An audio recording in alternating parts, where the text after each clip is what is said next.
Jay Sano without intro music. Jay Sano with intro music. Intro music remix. Jay Sano 19. Jay Sano 19. Jay Sano 19. Jay Sano 19.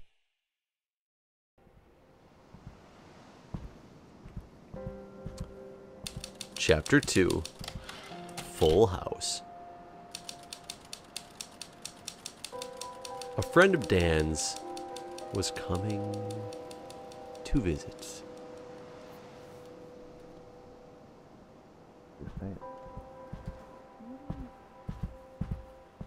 So let's see what's going on in Chapter 2 of The Novelist. Last episode, we made sure that Linda got her way, which we will continue to do throughout the series. So, Guy, probably not expecting to hear from me, were you? You know, I'm all about surprises. Look, we're going to head up the coast next weekend. We're doing the driving from LA to Seattle. I have an interview up there on Tuesday, and Kelly has a friend who's going to introduce her to some casting people from Vancouver. Can we crash at your place on the way up? We should be pulling through next Friday. I was thinking we could use it as an excuse to jam on our book. I wanted to see your new stuff, and I have a draft I want you to take a look at. Way beyond knowing what's good or not with my work, so I could really use your advice. And you'll know I'll give you straight about your new book. Is there a title yet? Could be an impromptu writer's workshop, I guess. Anyways, it'd be fun. Let me know. Okay, so Dan's got a friend coming, which is no real bother to us, because we don't really care. Check sofa. Check sofa. Interesting. Call Chamber of Commerce, hotels in town, and double check TAC trip when Dan gets back. Hope they're okay. Hope who's okay. Let's see what's going on in the memories. Is she all drunk? I thought Tommy was sleeping with us. I'm checking to see if this is a fold-out. Okay. Oop, oop, oop. I knew we should have eaten something with that wine last night. My head is killing me. It was totally worth it, though. We put on some music and hung out on the couch, all cuddled up like we were freshmen again. He didn't talk about his book once. We got a little too into a discussion about whose favorite band from college was still the best, and we accidentally woke Tommy up. We got him settled back down and decided to call it a night, too. Well, except for... I'd better not write about that part. Oh, snap. So let's exit her memories. So she really got what she wanted, huh? Tommy, let's go check out what your memories are all about today. I hear the sound. It's not in this room, though. Tommy, man, I got nothing.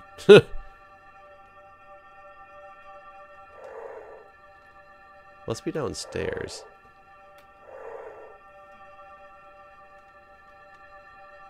Ah, here we go. He's still got a sad picture. But that was still only one. There we go. Let me call his mommy. Can Davy sleep over? So Davy's sleeping over. Guess Tommy made a friend. So let's find some more clues. So we read that. I don't even know where Dan's at. Another picture. Oh, that's Tommy and his friend. He's all happy with his friend.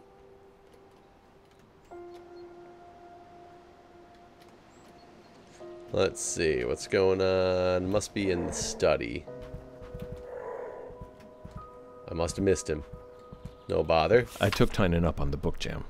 He hasn't seen a word of my new book, and fresh eyes are priceless. He bailed me out on Tramer's Way. I hope he understands how much of the book worked because of him. I still remember when we were walking to the pond and he had the idea about using newspaper clips and police reports. Of course, no matter how many times I tell interviewers it was his idea, they just keep giving me the credit. Maybe they just want the tidy auteur version. Oh, well, can't change that. Let's just hope for an idea, or hope he has an idea for this one too. Friday can't come soon enough. Fresh set of eyes. Fresh set of eyes. Fresh set of eyes. I'm a ghost. Why am I using the stairs? Writer's block turned into writer's fog or something like that. I never found my Never found notebook. my notebook. I guess it's just gone. Guess it's just gone. Did we lose it in the move? Leave it at home? I ended up having Alice find out Scott and Sarah by overhearing a phone call. It's awful. Having Alice eavesdrop on them completely kills the sympathy I've been trying to build for her. What a junk solution. But I had to get something down and move on. I guess that was it. Hopefully I can come back and fix that later. So the notebook, I know exactly where the notebook's at. I just didn't give it to you.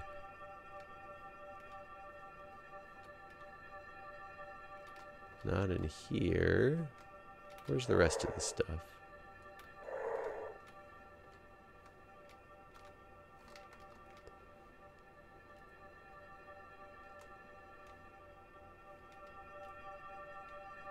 There we go. You can sleep with us. What about Tommy? So he wants Tommy to sleep. I don't quite understand that. For his friend Davey to come over? Or is it his other friend coming over that they're looking for the hotel for? What else did Linda have? I read this one, right? Yeah. Check the sofa. Reservations for Friday. Hope we can find a babysitter. Hey, honey. Ooh, another picture. Oh, they played in a tent. So I can read Tommy's thoughts now. To know what he wants. But I have not found the ability to yet read Linda's. I would assume in the bedroom somewhere. There we go. I talked to Davy's parents and they are okay with him sleeping over. They said they'd take care of Tommy some weekend and return. I know the timing isn't great, but maybe we can work something out. Let's talk when you get up. So that was a note she left for him? That didn't even seem to give me a clue or anything. Good news. Mom called today with a change of plans. They made better time on the first leg of their trip than they expected, and they're coming to visit. Bad news. They want to come this weekend. Did Dan tell Teeny they could stay here for sure, or is that still up in the air? I'll ask after dinner. She sounded cheerful enough on the phone, though I can't help wonder if they took the trip because they hit another rough patch. I hope not. I hope they just want to see Tommy and have a classic Mears family feast, though maybe seeing how they've ended up will be good perspective for Dan and me. Speaking of which, Dan better not get nosy. I've told him a million times that my marriage is not his business. Oh, Dad better not get nosy. I was like, what do you mean Dan better not get nosy? Your husband better not get nosy about your marriage? No, Dad better not get nosy. Told him a million times that my marriage is not his business. Maybe I'll try the thing Christine told me. When somebody asks you something private, just say, why do you ask? Put it back on them and see if they've actually got a reason to get into your business. Yeah, I've got to remember to try that. We'll see how he answers that one. Oh, you sneaky, sassy girl. Okay, so now I can read her thoughts. What is this? Didn't want to bother you while you were working, but didn't want to forget again. Been meaning to ask, have you found any ponds on your hikes? Creeks, no rush, just curious. Okay, Dan, strange questions. I think you're just looking for a way to jam on the book session or whatnot. So let's see, what would Dan want? Dan wants fishing poles to go to the pond, which is weird. Wait, what is this? Honey, I'm sorry I spent so long as my last letter, but we've all been all over the place. Have you gotten settled into that big house yet? I hope getting away from everything has been help for you and Dan. I'm writing because, speaking of getting away, your father and I are going to take a road trip. I found some AARP deals, and with your father only working part-time, it wasn't very hard to arrange time off. It's been too long since our last trip. I've always enjoyed changes of scenery, and as you're hopefully learning, it can be just the thing a marriage needs. Lord knows it's helped us. The trip won't take us close enough to the shore to come visit, I'm sorry to say, and if you write back, we'll be gone before your letter arrives. We'll call if one of our motels has long distance, but if we don't get a chance to call, send my love to Dan and Thomas. You know your father and I want the best for you all. Love, Mom. Okay, what do you want then? Wash that ugly sweater Mom and Dad gave me so they can see me wearing it. Okay. Is that this? Ugly sweater. We got you, Linda.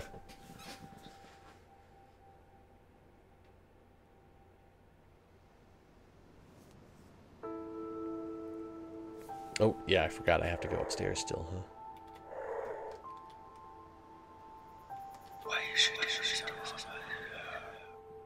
No compromises, just Linda.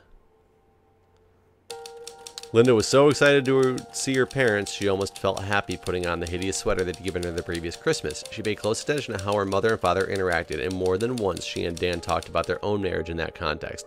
The visit was a success, and her father was well behaved by his standards. Tommy cried when Dan told him that Davy wouldn't be able to sleep over, and the fact that the extra sheets were used for the grown-up house guests instead of sofa fort only upset him more. He didn't want to sleep with his parents, and in the middle of the night he woke up and tried to get back into his room, causing an embarrassing scene.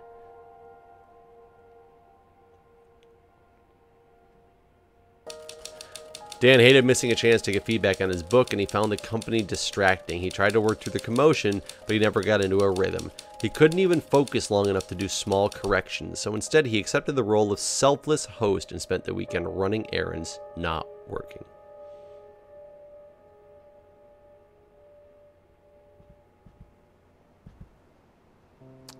Chapter 3. Catching up. Stay tuned next time, folks, for Chapter 3 of The Novelist.